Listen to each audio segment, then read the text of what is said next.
Welcome to 90 Day Fiance. Replay. All right, episode 13. Let's talk about sex. ... How's it going? Okay, nobody talked about sex. I know. I was going to say that. Who that talked was a about very it? misleading title. I didn't like it. It's wrong.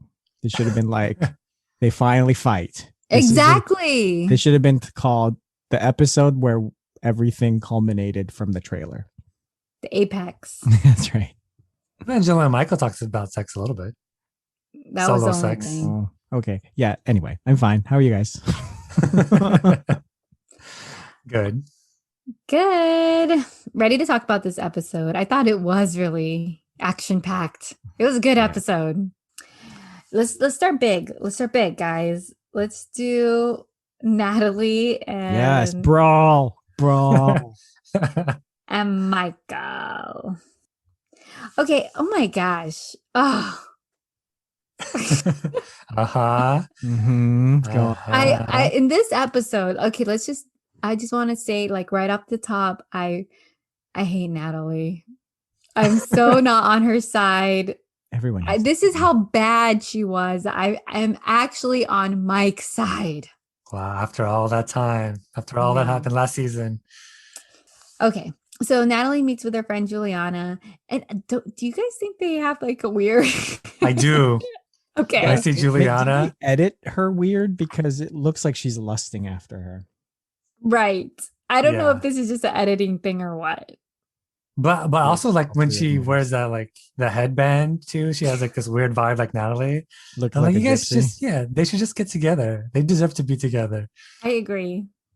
Also, why does she have a room in Juliana's place? Because I guess she's leaving Mike because they fight a lot. I don't understand this woman. She stays over at Juliana's place a lot, I guess. I don't know how she gets there, though. Does Juliana live in Seattle? She walks. She walks. She rides her broom. I think, and Natalie, I don't know if she's like acting or something, but when she's talking to Juliana, she takes on a whole different demeanor. I feel like she's like taking on like this huge victim persona where she's just looking with these eyes and, you know, pretend crying and like she's being abused. You know, I mean, I hate to bring it there. I know that, you know, it's something very serious, but I really feel like Natalie is playing this part in her mind that she's created, that she's like this person who was held captive for 10 years and is finally able to speak her truth to her friend Juliana. Did you guys get that feeling when they were talking? Because she was like, Juliana was saying, like, well, why don't you try to explain your feelings? Like, why didn't you have him go with you to this surgery? And she's like, oh, because we fight a lot. I didn't want it to mess up my surgery. And she's like, okay, then why didn't you explain yourself to him?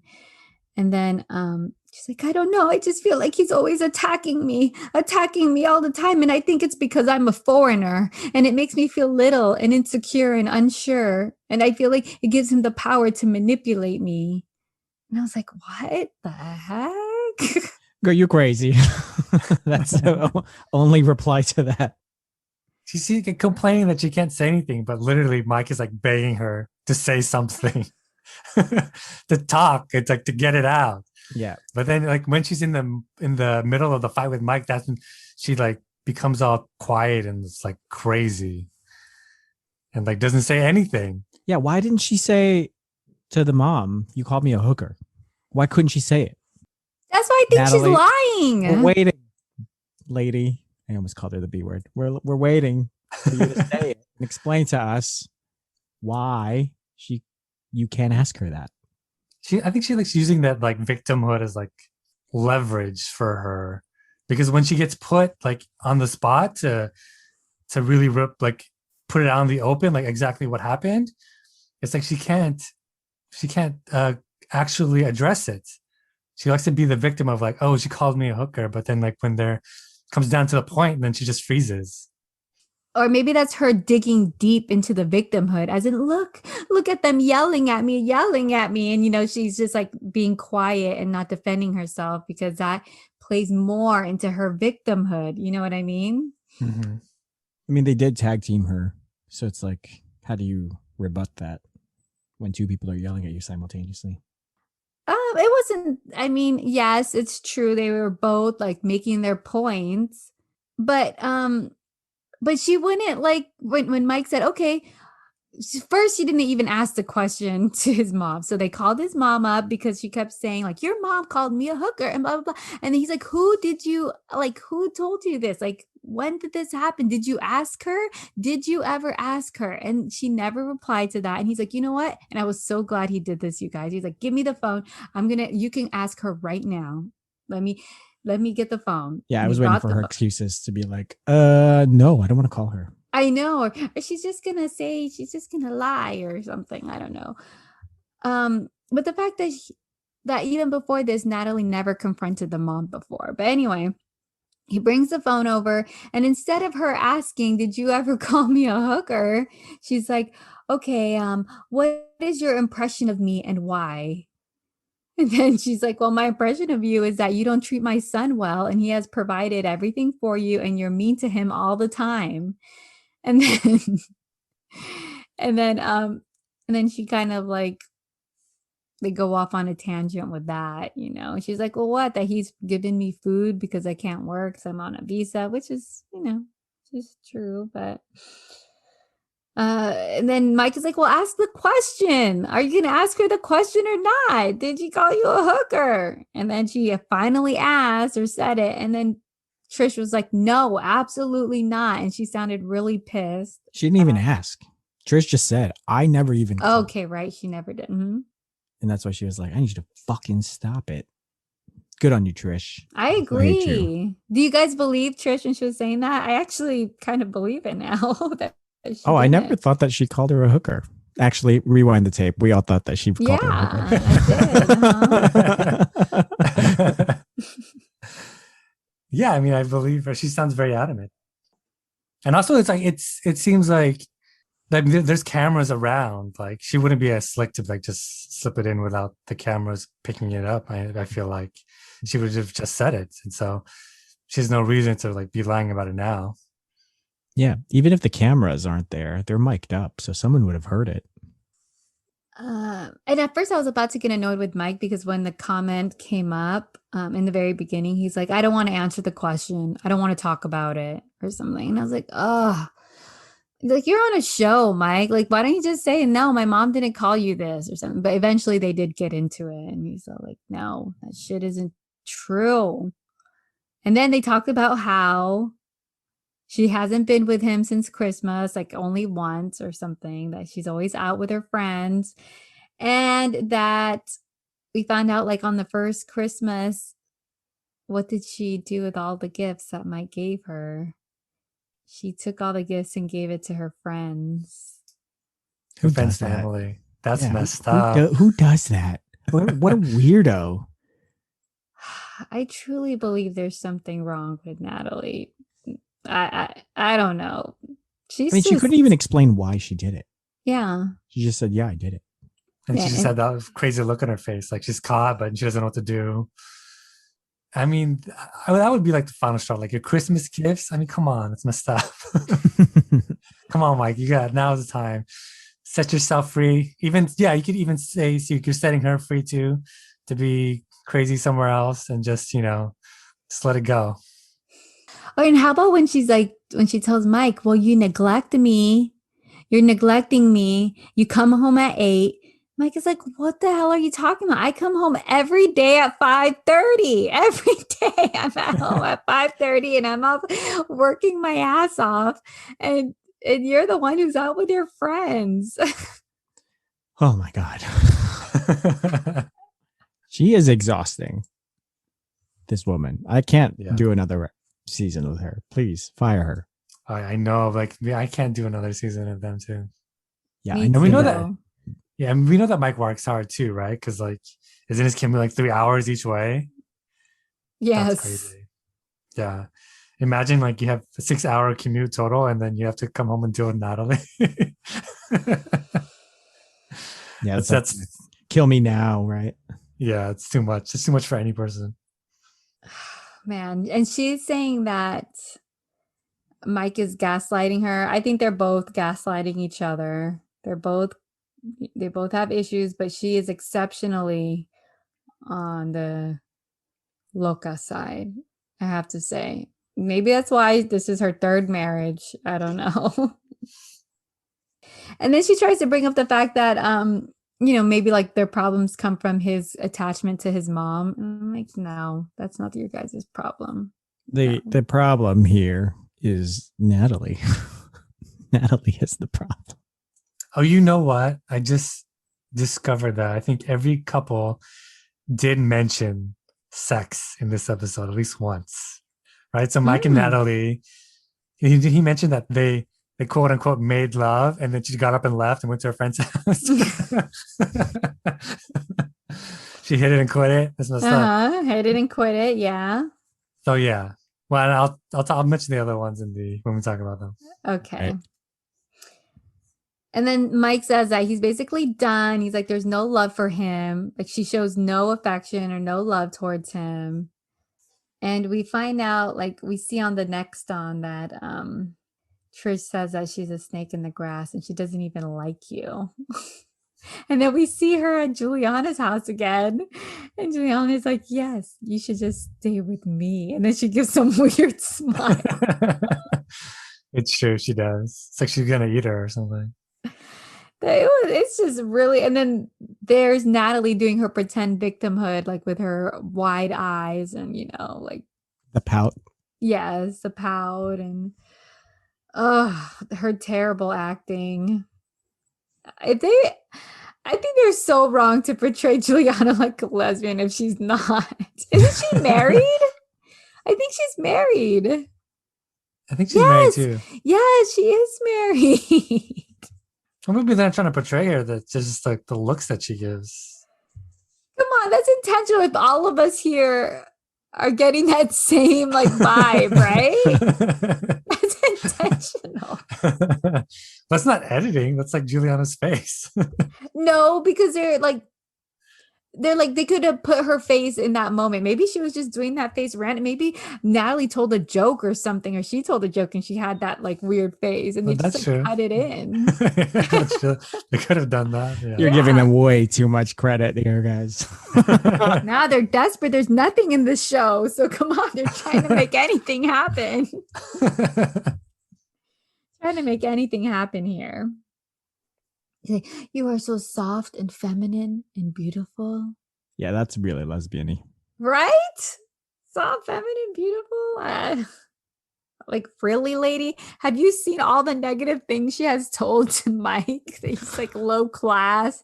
His family's low class. Like talking about his ex-wife and what kind of woman was she? Because did she have any degrees or something? I don't know. Oh, this couple. I was really worked up. I was really worked up on this section here. Natalie. So we're all hoping they call it quits soon. I'm waiting for the episode to air. If it's on Discovery Plus, I'm gonna have to pay extra. Do you think it'll actually happen this season? Like they're gonna call it quits? God, I hope so. Yeah. Well, I don't know if it's gonna happen this season, but they will.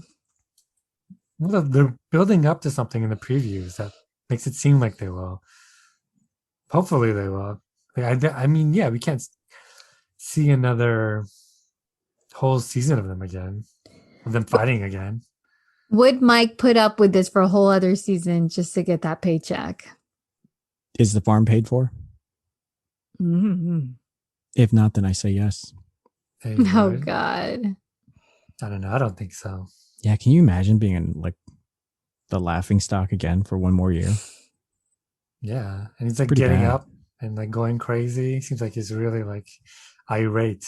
I mean, this isn't the first time he reacted this way, so it's like, Yeah, dude, get out. What are you doing?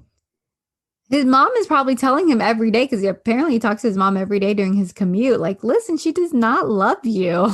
She does not love you. And he just keeps trying to think in his head, yeah, no, she does. Then I think he's finally starting to realize that it's really true. Do you guys think that Natalie loves Mike? No. No, I don't. Do you? No. She hasn't shown any affection towards him this whole season. She's more affectionate to the rat. She's more affectionate to Juliana. That's true. It's weird. It's like she's living in her own little head, like her own scenarios, her own storyline. It's not grounded. Anyway, that was a very good section. I did thoroughly enjoy The fight? Yes. And Mike finally letting it out, finally like saying some of the things that he's been trying to hold back. And everything saying like no comment, no comment. He finally said, and you know what? She gave away all the Christmas gifts. And you know what? She hasn't been home except once since Christmas and blah blah. It's like, finally, Mike, good Lord. Giving us a show. This is what we wanted. It's hard to root for you when you don't tell us anything.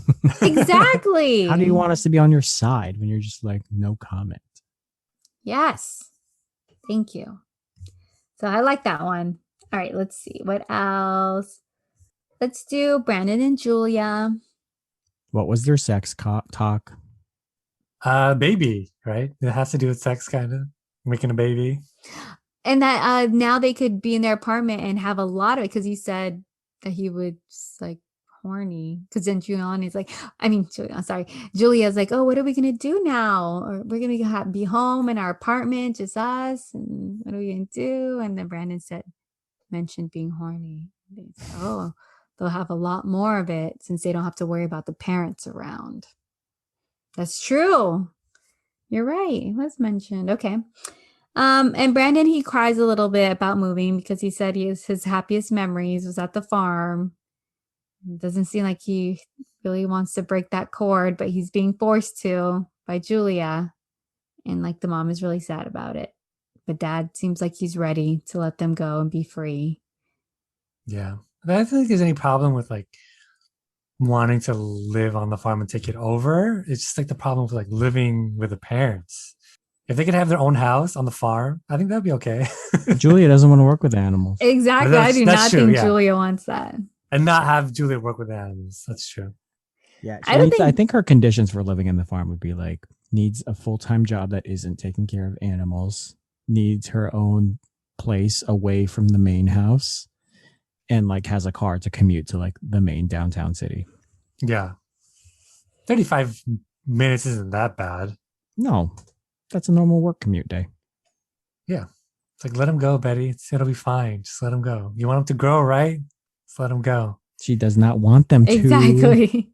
There's a difference. Does not want him to grow. She doesn't care about Julia. That's true.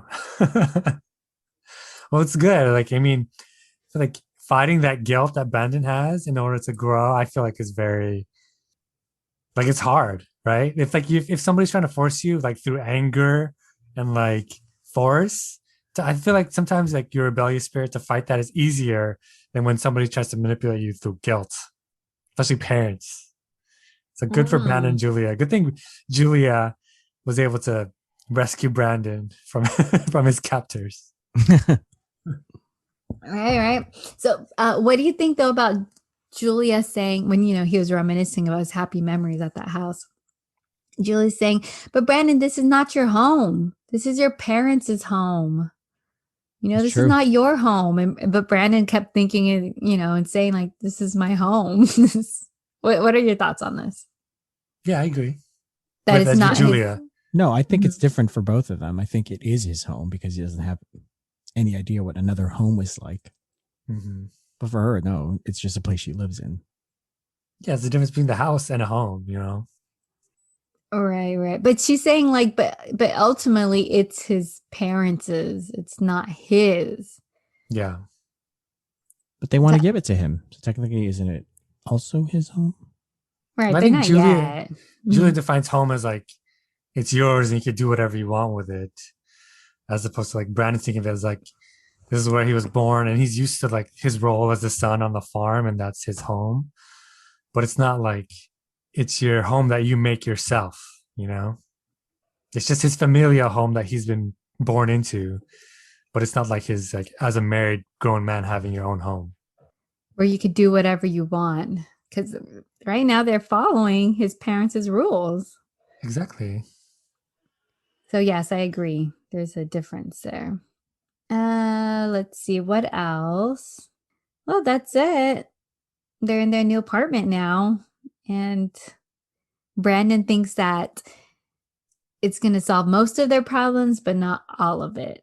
And we see on the next on episode that Julia, like they invite their Brandon's friends over, and Julia says she wants a pole and a little bed for the baby. Those are two different things. Why? Why you can incorporate exercise and a baby? How are you going to make the baby? Maybe you need to do a little dance to make I the baby. guess. You know what I mean? Maybe Brandon's really tired from work and he needs some incentive. Would you welcome a stripper pole being installed in your home, in your bedroom? Well, I'm not like a dancer the way Julia is, but if I was a dancer, why not? Sure. Neither is Bretman Rock, but look at him. He's like doing it on the pole.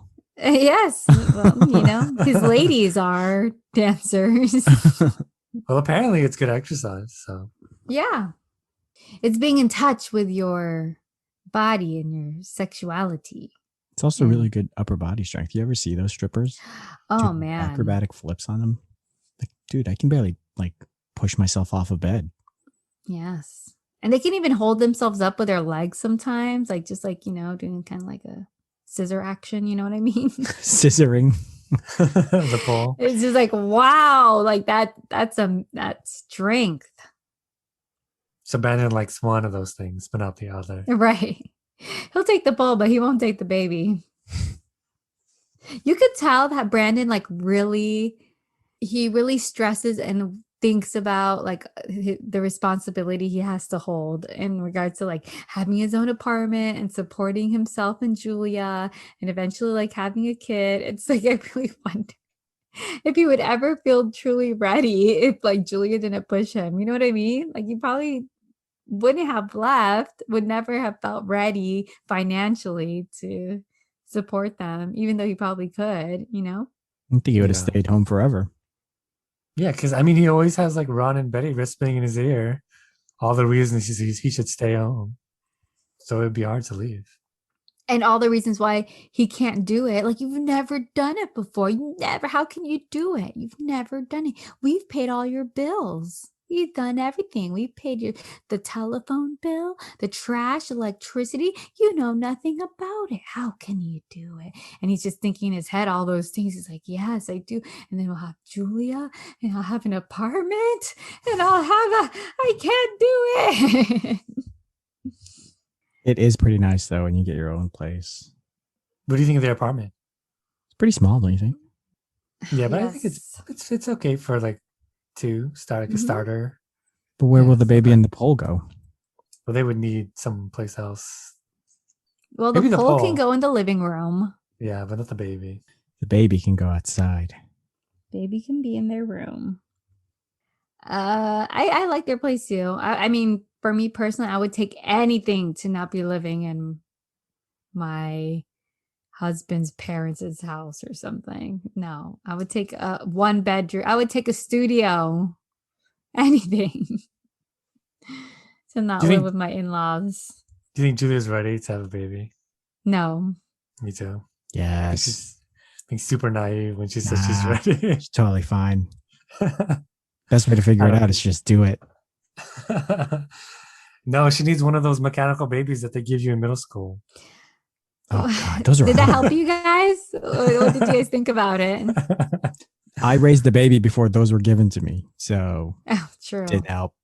Oh yeah. Well, I think it did have an effect. Yeah. It's like, man, this sucks. Now you don't want one. Well, I think the point is like to make you wait, right, for a long time. For the So, girls, it was fun. Like for us, You it's guys like, liked it? oh yeah, it was like so cute, fun, and it was. I don't think it was a true representation because you would just put the freaking key in there and turn it, and the baby would stop crying. Yeah. But- They You need have to to give you a hold real it. baby. They have to give you a real baby, guys. Exactly. Yes. Yes, it's true because when I was in middle school, my aunt just had a baby and I was visiting my aunt and she put me in the same room as the baby. And that baby woke up like, oh my God, like 10 times. And I was like, oh, hell no, I ain't having a baby for a long time. That deterred me when in middle school from ever having. I was like, I'm trying to sleep. This baby waking up all the time. Yeah, see, you gotta have a real one. Then you know. Okay. Or just make the that's their fake, baby. make the robot one wake up like 10 times. And cry. Like it has to be constantly crying because you would turn the key and then the baby would it would be quiet. But you have to hold it in there. Right. You have to hold it Yeah. in there, but that's Didn't you not guys figure out the reality. tricks? I figured out the Yeah, tricks. I mean, the tricks were easy to Yeah. so you didn't have to exactly hold it. But I mean, if you were gonna do it properly, you'd hold it in there and you would learn.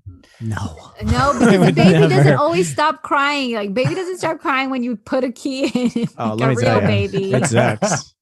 A baby Sometimes will they just be cry for no reason. Exactly. And just constantly crying and crying. Can you imagine That's if true. that fake baby was crying for like, I don't know, 30 minutes, an hour, just nonstop? That's true. Probably break it, probably throw it on the floor. Yeah. And then you get an F for throwing it. Yeah, pay like $300 for that mechanical baby. Julia needs to borrow somebody's baby. Somebody's Yeah, right. real Yara has a baby. baby. Yeah. Yeah, she's not ready. Okay, so maybe that's why Brandon does feel like he has to be extra cautious because Julia is not thinking about that at all. He should probably like do something about not having a baby. Oh yeah, they're still on that no contraception vibe. I learned it only takes one. It only takes one. You know, Only takes one time.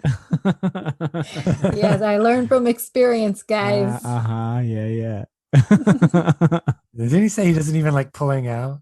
Right. Yeah. What does he That's do with crazy. it? Just leave it in No, there? no. He is pulling out, but I don't think. Yeah, I think they do the pull out. I'm They like, do oh, that. Yeah. Dude, she should have gotten pregnant like 7 times at this point. No, the pull out method works, guys. It works. You just have to pull out. That's Don't leave any traces. It's not 100%, but it's effective. It's pretty effective. Okay, if you done correctly, it's effective. Okay, the next big brawl. Let's do Andrei and Libby. Oh yeah. Whoa. Okay, it opened up with like some weird. They're talking about sex, right? That's what they're talking about Yes. sex, right? In the beginning. And I was shocked because Libby does have an ass on her. It's true. I was like, oh, okay. But at first I was like, ugh. I don't know why, but like it grosses me out to think of Libby. Like I'm like, ugh, nah. She taking your man? I know, right? My man Andrei. Okay, so then Chuck is following through with his word. They're gonna flip the house. Andrei will do the stuff on his own. Chuck will be the captain, and Libby will be the one who can pick colors because she's the woman. When I heard that, I was just like, dude, what year are you living in? This is how it is in Moldova. Woman knows her God. place. What an idiot. And then Chuck was very calm when he was telling them, like, okay, because Andrei said he's going to also sell the house. Chuck is like, okay, well, but also be prepared for the sisters being angry, which is what happens when they throw a party. Okay, this party scene. So it's Ellie's birthday, her second birthday, and they're throwing a party. And then it starts to all go downhill when Andrei wants to cut the cake before the birthday song. It's true. What idiot doesn't know that you have to wait to sing the song before you cut the cake? What the hell is wrong with him? I'm sure this is common even in Moldova. That's why I think it was fake. They just needed a reason to fight. You think it feel was like- fake? I don't know. I feel like, yeah. I mean, like, didn't they say, oh, we're going to try to keep it together for the kid's birthday party? And then that's like, and then it blew up into this like huge fight where she's like throwing cake was like super dramatic. And like they're super talking about like all of the money that I was talking about. like harping on like everything that's going on between Andre and Chuck, and then the money that's quote unquote being taken out of their pocket, and it just felt like kind of over the top. I don't know. But Andre looked a little bit drunk. Do you guys think? And I didn't notice. I just think he kind of looks like an idiot. Okay. So I was thinking like maybe I don't know, maybe like go back and rewatch that scene. I feel like maybe he's acting like this because he's drunk or something. But anyway, they all yell at him for wanting to cut the cake, and then afterwards, they sing the whole happy birthday. Which, come on, Ellie loved it. That's like kids love when you sing them happy. How dare he try to take that away? That's true. Did you see how happy she was and how she blew out those candles? Come on. Don't do that to the baby girl. Okay. And so afterwards he starts cutting the cake and they're like, those slices are too big. Let me cut it. Doesn't it seem like it's fake? Like just some bit of reason to like start fighting. They just want to make it onto the next season of 90 Day Fiance. They want to still be there because they know that Andre and Libby don't have any really problems between them, so they need another reason for them to still make it on the show, because they're the only couple that's like all of the issues is not really between them anymore. You know what I mean? It's between the family. Yes, I agree. It is a stupid. When I say it, it does sound really stupid. And he's like, "Look at these domineering bitches trying to." Okay, I don't think he really said the beer word. I don't know. He might have. I'm not sure.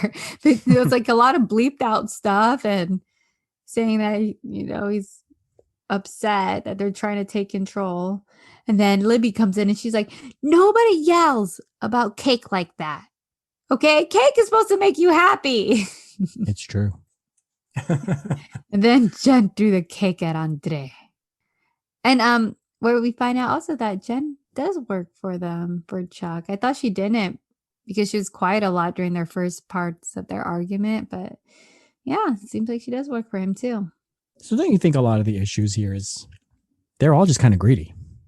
Because the main argument is you're taking money away from me. It's not even you're helping them more or you're doing more of this. It's so one-sided. It's you're taking my money away. Yeah, I was thinking like if Chuck didn't have that deal with Andre, does it automatically mean that he would be doing that same property with the other daughters? What if he's just like doing something extra that he wouldn't have been doing anyway if it wasn't for Libby and Andre? Which would mean that he's not taking, like Andre's not taking any part of like the sister's pie. He's like doing something extra with Chuck. Yeah, I don't know. These people are a mess. I have no idea what the family arrangement is on their business. Yeah. That does make sense, Will, but then it's kind of hard to prove. Like how would you prove that that's like an extra job that you wouldn't have done if it wasn't for well, I mean, let's say like Andre. they have like a set like like a regular type of like a set number of properties that they do every given time, like every quarter or something. And what if he's doing like one more than that? Okay, if they were so organized as to have that, yeah.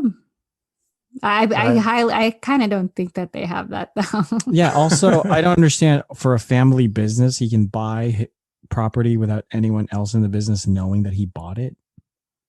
Right. Like, where would he have gotten the money for escrow? Yeah. Yeah, like maybe he would have to use the money from the family business. That's why it's fake. I mean, I don't know. It may be fake, but I thought they did pretty good acting on here. Way better than Natalie, I have to say. Yeah, and she was a paid actress. Exactly. They did way better than Natalie. I totally buy it. I was here for it. Yep. I'm gonna, I'm just gonna put it out there. I was here for it, guys. You're here for the cake throwing. Yep, I was here for the cake throwing. I was here for Andres yelling and Jen not backing down. I mean, money is the root of all evil, you guys. Money can totally tear a family apart. So that could be true, you guys. It's messing this family up. Yeah, that's true. It could. I think it's funny how like every episode, Libby is like 1 minute she's yelling at Andre, and the next minute she's like defending him. Almost every single episode. I mean, I could totally relate to her. I'm sure like there's tons of things about Andre that exasperates her. She's like, yeah, you are a jerk. But you says you can't call my man. Oh yeah, I can call my man. Okay. It's like when you're complaining. Yes. You're complaining to your friend about somebody close to you, like your mom or your dad, or like your spouse, your significant other, and then they just start trashing them too. And you're like, wait a minute, right? And then you get offended. You're like, you can't talk about my mom like that. Only I can talk about my mom like that. I could see that too. Yeah. Hold on a minute. So she's kind of caught between that because those are her sisters. I was here for it. I liked it. But you know what? They never did the whole Chuck. No, sorry, not Chuck. Charlie fighting Andre. Did they? That's the next one. It's Coming. the cookout. Yeah, it's coming. Oh, that's at the Cookout's cookout. coming. Okay, Yeah. okay. So yeah, that's it. There was that fighting that went down, and yep, here for it. Liked it, loved it. Ready for the next episode. Right for the next fight. Yes. These fights are giving you life. Yes. Especially this one, the Andrei and Libby, because there's not really much at stake there. It's just funny. Okay, let's do Angela and Michael. I don't know. I think Michael is very likable. I like him. Yeah. I like his What do you friends. I also like his friends. I mean, he's just, he's over there buying pineapples, just playing ping pong with his friends. He's also saying that he did the sex phone call or whatever with Angela, and his friends are like, okay, well, what are they? Oranges, watermelons, Lol. cherries, peaches, her Tangerines. boobs. Yeah. And then they were like saying that the thought of Angela in a bathtub is yuck to them. Yuck. In no way attractive. No, they don't want to see it. Oh goodness. I like oh that, my honestly. God. And then we learned something weird about Michael. That they asked him. No, that is also weird. But when they asked him, why are you a breast man? Yeah. Because he sucked on a man. Till 9 years old. That's why. He has the vivid memory of sucking on that. It's like, what was that book we read in high school? The Invisible Man? No, Beloved. Was it Beloved? Where one of the characters just like breastfed until they were like a teenager? I think it was Beloved, yeah. It was. I think so too. That's what it reminded me of. I was like, wow, I don't know, this is kind of disturbing. But he doesn't seem like he has an over attachment with his mom, though. No, he just likes boobs. Yeah, it manifested in a healthy way. He just likes boobs, normal boobs, or big boobs. The big boobs. Yeah, I mean, there's lots of guys who love big boobs and they don't know why. Maybe just Michael just happens to know why. It's a great explanation. Because he was, breastfed until he was 9 years old. Oh my! I mean, more power to that mom. Breastfeeding through teeth. Oh, well, that's common. Lots of, moms will breastfeed, to adulthood. Like they're like adult. Not to adult. But, a 3-year-old, like a 2-year-old gets teeth, They're small. A 9-year-old's teeth is bigger than a 2-year-old's teeth. But a 9-year-old has the ability to know not to bite. Okay. I get you know what it reminds me of is Game of Thrones, remember? Oh, yes. Oh, my God. That's disturbing. That's That really is disturbing. crazy. She takes out her breast and starts feeding the kid while she looks you straight in the eye. Oh, God. Oh. Okay. I mean, nothing wrong with breastfeeding, but that Game of Thrones scene that was gross. That was disturbing. Okay. So, let's see. They encourage Michael to go to the fertility clinic and they offer him a Nigerian girl to help him in the fertility clinic.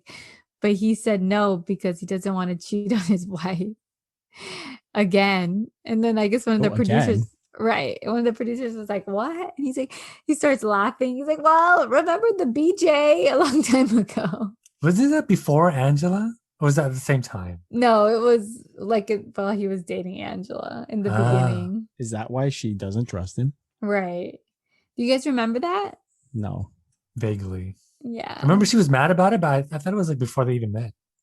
No. They were, I think it was like the initial phases. Okay. And then he says he won't be happy without being a father. And he calls Angela to tell her about it. And surprisingly, she's down with him going to the fertility clinic, although she doesn't seem like she really wants to have a baby. And then she finds out that it was the goofballs who told him to go there. And she's like, I know that's why you were being an asshole to me, because you were talking to them again. And Michael's like, no, I only met with them once. I just, finally put my foot down. You know what I mean? Mm-hmm. So you're always an asshole to me. So I wasn't going to take it anymore. But yeah. Do you think that he really never masturbates? I think so. He seemed really honest about it. I don't know. I think he may be a good liar then, because I really believed it when he was saying that he never really has done it. Not even for $100, you think? Like if I were like, hey, I'll give you $100. Well, I don't think, I mean, maybe if somebody offered him that, he might, but I don't think that was ever offered to him. I think if somebody offered that to him, he might do it. Yeah. I mean, it did sound plausible. I just, behind the scenes, I don't know. I doubt it. Oh, yeah? You don't believe him when he said it? I mean, he wasn't he, super into sex when Angela was there, and now that she's been gone for so long and, she's not there. You see it, all right? It's ungodly. Not even like on the camera. He doesn't do it with Angela. Well, Angela said, remember in the last episode when they were doing the bathtub scene, she's like, well, when we do sex talk or whatever, there's no like ejaculations and things like that. It's mostly just us teasing each other. So, Yeah, okay, that's true. I don't know.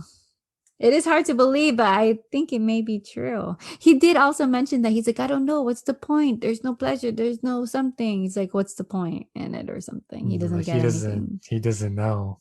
There's a point to it. I was like, there's no pleasure? I don't know, man. We have some people you can talk to, Michael. Yeah. Yes, the other goofballs. Yeah. The other goofballs.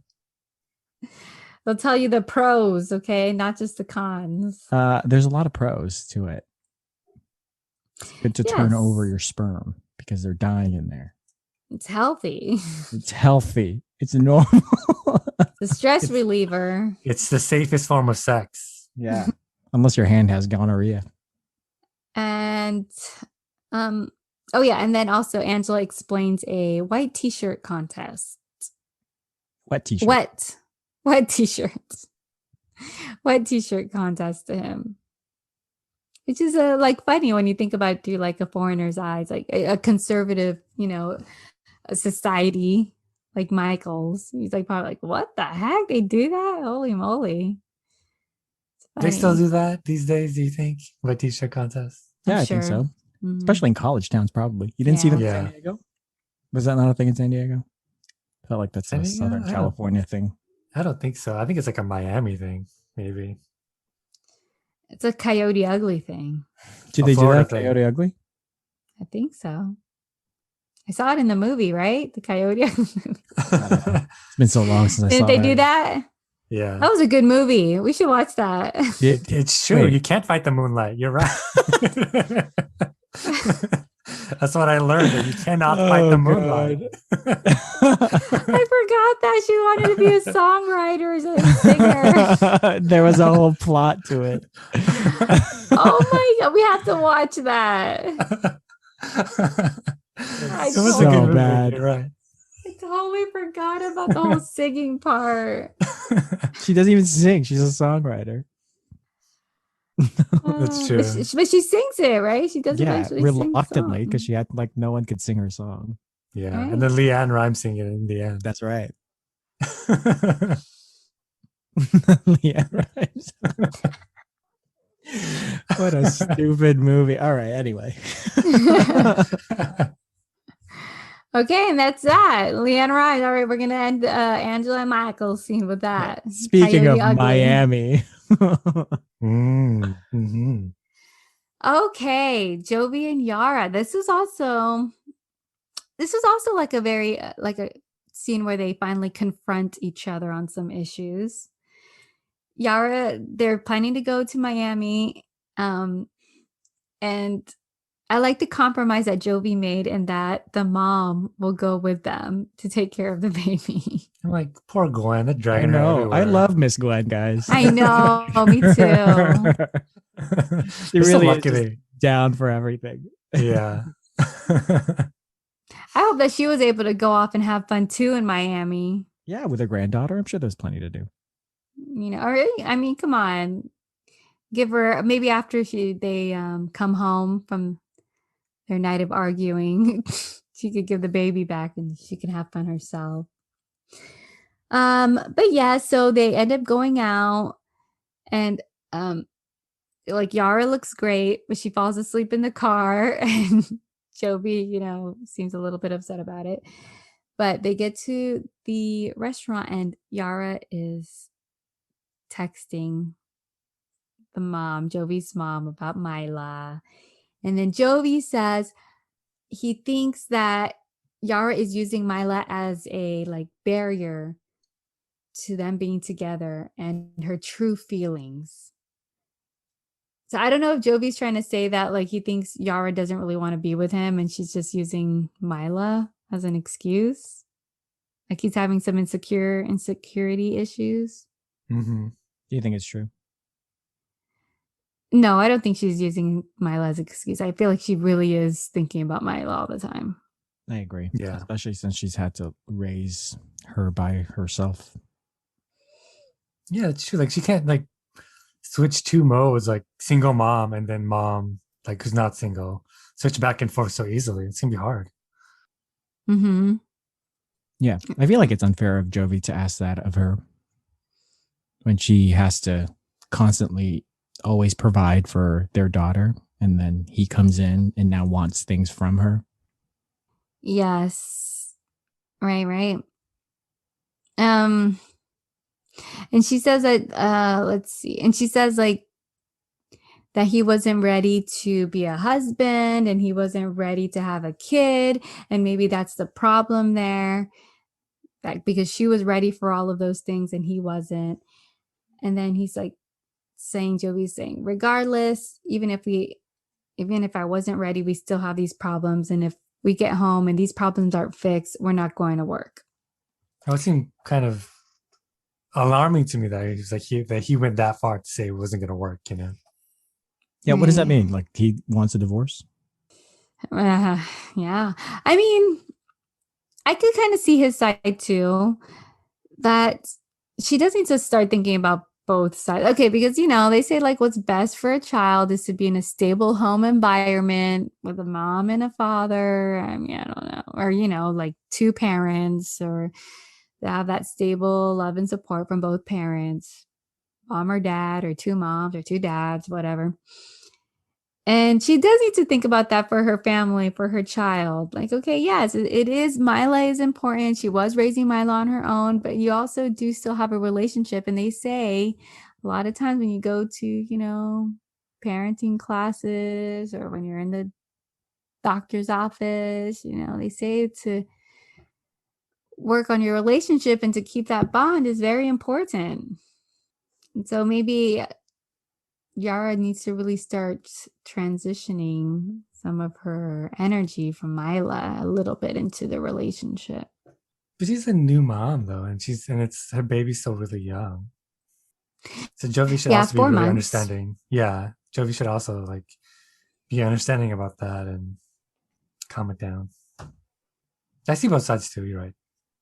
And then Yara says that he keeps bringing up the past, like, oh, when we were boyfriend and girlfriend, but that things are different now because now we're parents, we're husband and wife. Things are different. Didn't we say last time that Jovi was catastrophizing, and maybe that's it. Like you think it's forever, but you know things change as the kids grow up, right? So not forever.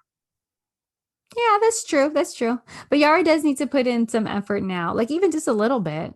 I mean, I don't know how much she's putting in at home, but in the background, but Jovi seems to be upset. I mean, like the baby's in the bed, not.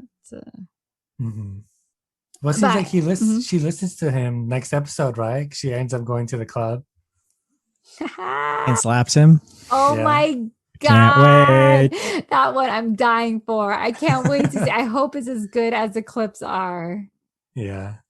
I think Yara fits in Miami. Seems like a She Miami girl. does. She totally fits. Jovi should be careful because Yara could leave him for some other, somebody true. with a lot of money who can make her happier than Jovi. Mm-hmm. Jovi's so stupid. Do you think he really blew a kiss at the stripper? Yes. Yeah. He's going back into his old habits. Do you really think he would do something? In the beginning, like it looked like he was showing Yara, like, oh, look, you just put the dollar in or whatever, like this. Just put the dollar in. Look, see, like that. That's what it kind of looked like in the clip. Like he was just kind of showing her, like, no, you just do that. Look, it's easy. But then when he blew that kiss, I was like, oh, oh no. It looked like the stripper was caught off guard too. Oh really? I Yeah, didn't see like it. after Yara slapped him, she kind of flinched a little because her face was blurred. Oh right. Mm. He is so stupid. He actually blew. Why? Oh, and he just looks so dumb. Don't you guys think? After he blew that kiss, it's like you do deserve to be slapped. Mm-hmm. And goodbye. And I think Yara has actually been really patient with him because I do also agree with all those things that she said. Like she's a new mom, baby's only 4 months old. She was with the baby the whole time while he was off, and she's the one constantly taking care of her. Like, yes, like come on. And your whole time together, 4 months of her focusing on your new child. Now you're acting like it's the end of the world. That too. And she has been very patient with him. She did not even blow up and call him an effing idiot and you stupid, selfish, blah, blah, blah. I feel like she was calm the whole time. When if it was somebody else, they might be like Angela. Okay, look at how Angela treats Michael over nothing. Oh my God. Angela would murder Michael if he did Seriously. that.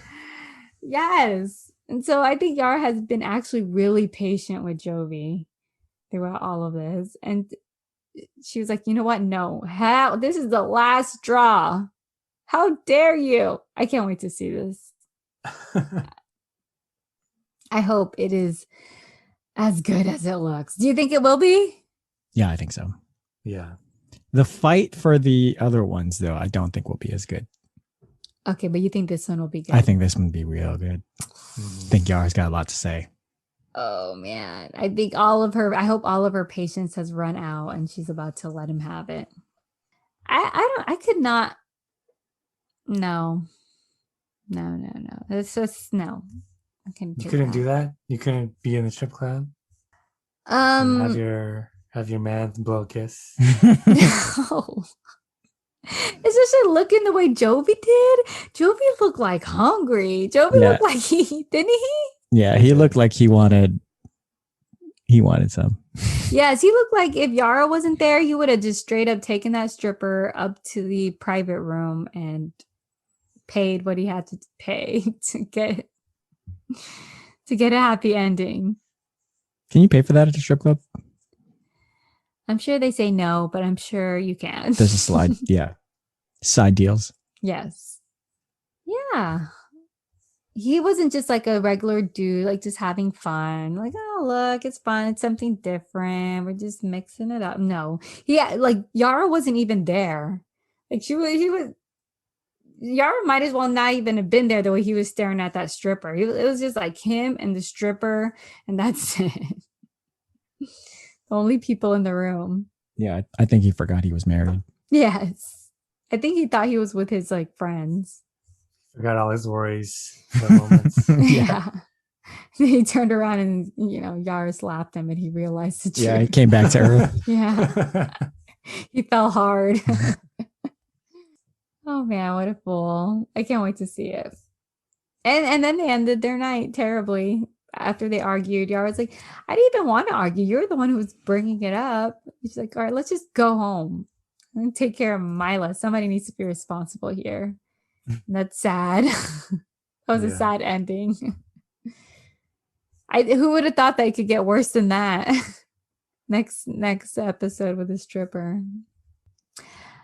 All right. And last but not least, not much here. Asuelu and Kalani. Asuelu meets up with Tammy and his mom and tries to prep them and say, listen, let's be on the best behavior. Tammy's not having it. Tammy's still saying that he needs to take care of his mom. And I mean, I don't know. Okay, guys, I don't like Tammy, but do you guys see a little bit where she's coming from too? She's like, well, I have a family too, but I also send money back to my mom. These people need to talk about how much money they need to send. Like come to a consensus, like all of us send $50 or something. Yeah, or like do the send what you can thing. Like you can't force someone to just send what they don't have. Mm-hmm. Yeah, and does she have like 7 kids too?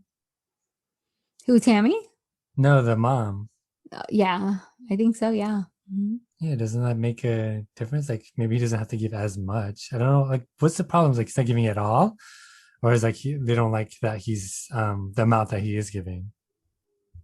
I think they went through the whole gamut of arguments about money. Like because he got married, then he stopped giving. Then it wasn't enough, so they wanted more.